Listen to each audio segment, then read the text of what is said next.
नमस्कार, आप देख रहे हैं मेरा मध्य प्रदेश। मैं हूं आपके साथ राहुल सौमित्र। देखिए, एक बात तो है, एआई जहां हमारे लिए वरदान है तो इससे बच के भी रहना है, सावधानी से प्रयोग करना है। हम ऐसा इसलिए कह रहे हैं क्योंकि बदमाश अब ठगी का एक नया रास्ता अपना लिए हैं।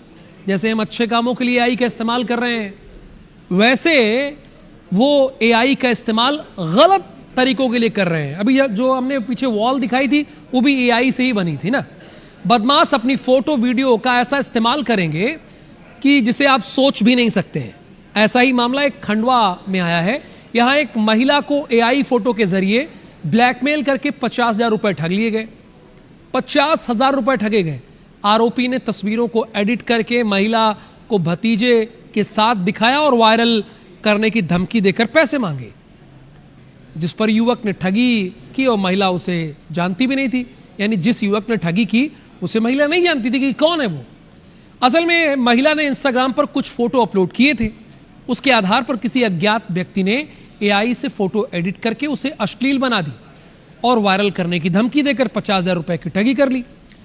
मामले की शिकायत पीड़िता ने एसपी से की। इसके बाद पुलिस ने केस दर्ज करके जांच शुरू कर दी है।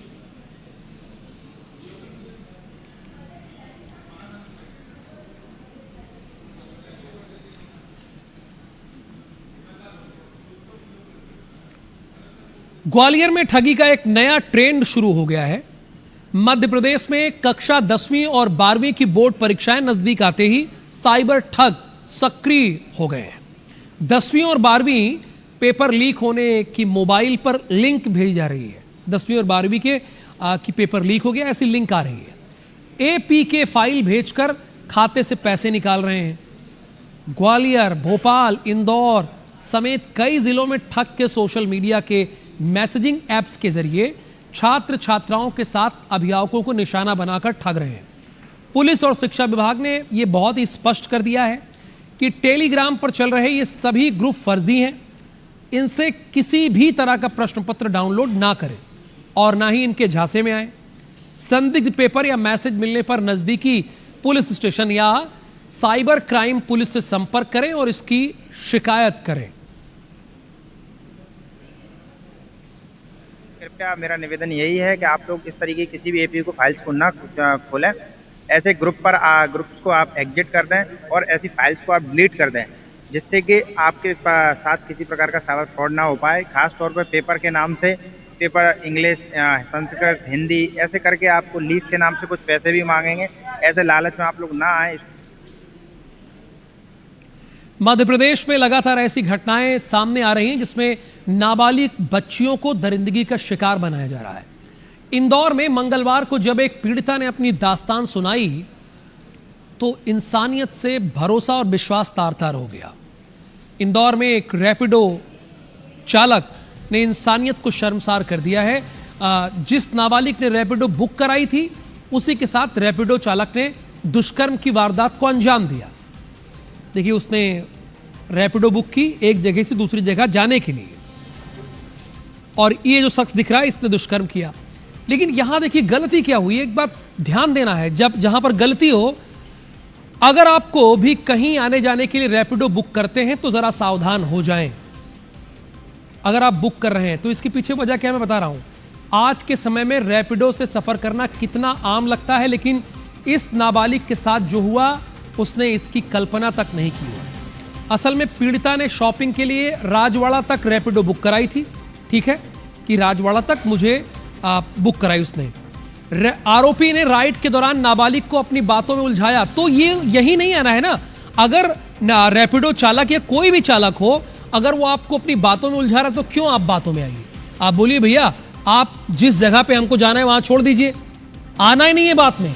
लेकिन वो बच्ची नाबालिग थी, ध्यान दीजिएगा। उसने वो कपड़े खरीदने के लिए जाने वाली थी तो रैपिडो चालक ने कहा कि मैं अच्छे कपड़े दिला दूंगा भी सस्ते दामों पे। अब पीड़िता इस बात पे आ गई।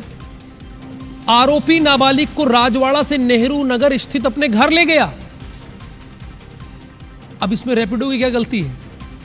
ये तो सीधी सी बात है, रैपिडो की क्या गलती है भाई? रैपिडो चालक घर पे ले गया तो इसमें मना करना चाहिए था। बहरहाल वो नाबालिग थी। किसी से इसकी शिकायत करने पर जान से मारने की धमकी दी, लेकिन पीड़िता नहीं डरी और थाने में जाकर आरोपी के खिलाफ एफआईआर दर्ज कराई। पुलिस ने आरोपी के खिलाफ पॉक्सो एक्ट समेत कई गंभीर धाराओं में मामला दर्ज कर उसे गिरफ्तार कर लिया और ऐसे दरिंदों को गिरफ्तार ही करना चाहिए।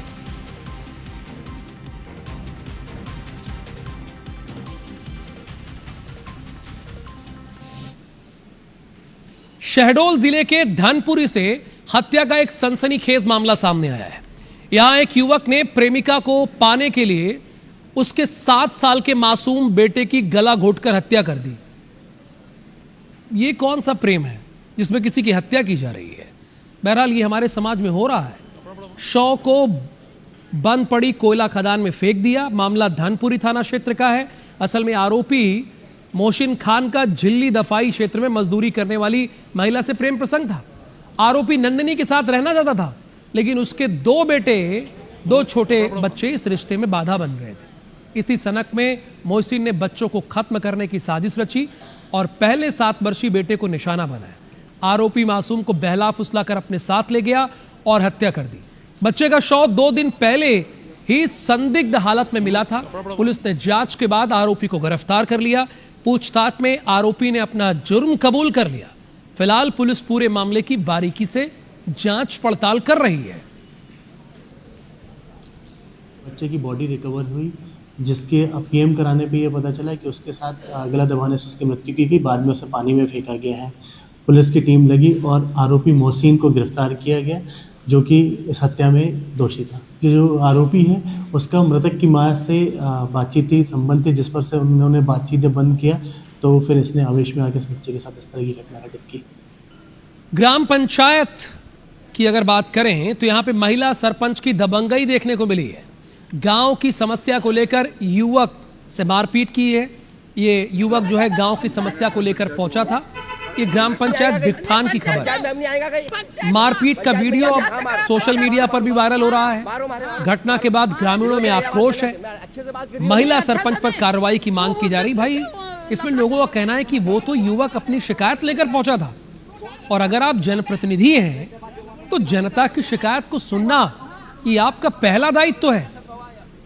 लेकिन यहां पर जनप्रतिनिधि ने कैसी पिटाई की, ये देखिए आप।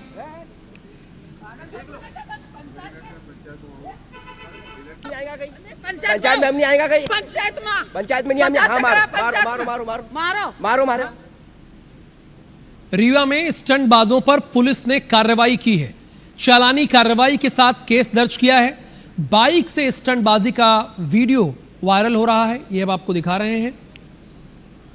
ये मोहनिया टनल पर ये जानलेवा स्टंट किया गया है। मोहनिया टनल की तस्वीरें हैं जो आप देख रहे हैं। पुलिस कंट्रोल रूम में कार्रवाई हुई है। अब ये जो हीरो हीरालाल बन रहा था, इसके खिलाफ कार्रवाई हो गई है। पुलिस ने कार्रवाई कर दी है। अब इसे लगा कि एक पुरानी फिल्म आई थी बहुत पहले, 95-96 में फिल्म आई थी, उसी फिल्म की कॉपी करने की कोशिश कर रहा था। लेकिन वो जब फिल्म शूटिंग होती है तो उसमें बाकायदा स्टंटमैन होते हैं, और अब तो बीएफएक्स और पता नहीं क्या क्या इस्तेमाल किया जाता है। ये अपनी जान तो जोखिम में डाल ही रहा है, लेकिन जो सही तरीके से उस रास्ते से गुजर रहा है उसकी जान जोखिम में ये डाल रहा है। तो इसके खिलाफ चालानी कार्रवाई नहीं होनी चाहिए, डबल दुगनी चालानी कार्रवाई कर देनी चाहिए पुलिस को।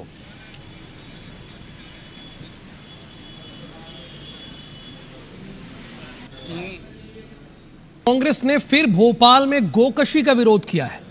कांग्रेस नेताओं ने हबीबगंज में एएसपी के दफ्तर के बाहर नारेबाजी की। कांग्रेस कार्यकर्ताओं ने पोस्टर के जरिए बीजेपी सरकार को कटघरे में खड़ा किया। कांग्रेस नेताओं के पोस्टर में रावण के तौर पर महापौर मालती राय को दिखाया गया और बाकी के 9 चेहरे एमआईसी मेंबर के दिखाए गए। कांग्रेस ने महापौर मालती राय और एमआईसी सदस्यों के खिलाफ एफआईआर की मांग की है।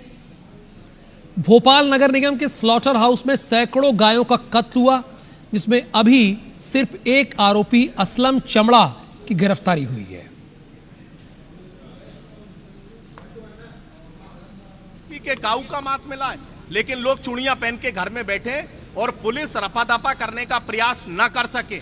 इसीलिए संपूर्ण दस्तावेजों के साथ हमने आज एसआईटी चीफ और उनकी कमेटी को यह ज्ञापन दिया और ये मांग करी कि तत्काल इसको इन सारे लोगों को गिरफ्तार करो, MIC को गिरफ्तार करो, टेंडर निरस्त करो। मुख्यमंत्री डॉक्टर मोहन यादव की अध्यक्षता में मंगलवार को मंत्रालय में कैबिनेट की बैठक हुई, जिसमें कई बड़े और अहम फैसले पर मोहर लगी। कैबिनेट बैठक में सरदार सरोवर परियोजना से विस्थापित 25,602 आदिवासी परिवारों को राहत दी गई है। इन परिवारों को दिए गए आवासीय भूखंडों की रजिस्ट्री अब सरकार कराएगी। इसके लिए विस्थापित परिवारों से कोई शुल्क नहीं लिया जाएगा। सरकार इस पर करीब 600 करोड़ रुपए खर्च करेगी। ये विस्थापित परिवार प्रदेश के 8 विधानसभा क्षेत्रों और 4 जिलों से जुड़ा है। प्रदेश सरकार ने भावांतर योजना का भुगतान 2 महीने के भीतर पूरा किया है। इसके अलावा कैबिनेट ने धनवाही और बरही सिंचाई परियोजना को भी मंजूरी दी है। कैबिनेट ने संबल योजना, पशु विकास योजना, किशोर कल्याण निधि योजना, महिला सहायता योजना और उद्यम योजनाओं को निरंतर जारी रखने की स्वीकृति भी दी है। भावांतर योजना जो मध्य प्रदेश में बड़े सफलतापूर्वक लागू की गई और उसमें 7,10,000 से अधिक किसानों को 1,500 करोड़ रुपए से अधिक की राशि का वितरण किया गया। सरदार सरोवर परियोजना के जो विस्थापित थे उन सारे आदिवासी बंधुओं को करीब 25,602 परिवारों को उनके जो आवास के पट्टे दिए गए थे उन पट्टों की रजिस्ट्रियां नहीं हुई थी।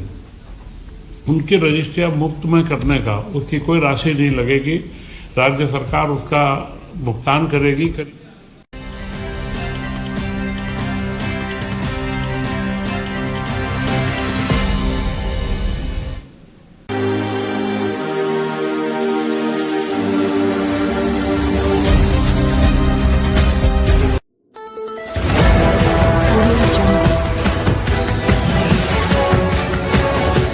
MP लाइव टीवी आपको रखे अपडेट, सच जो हम आपको बताएंगे। ऐसी ही तमाम खबरों से अपडेट रहने के लिए MP live TV news channel को सब्सक्राइब करना ना भूले।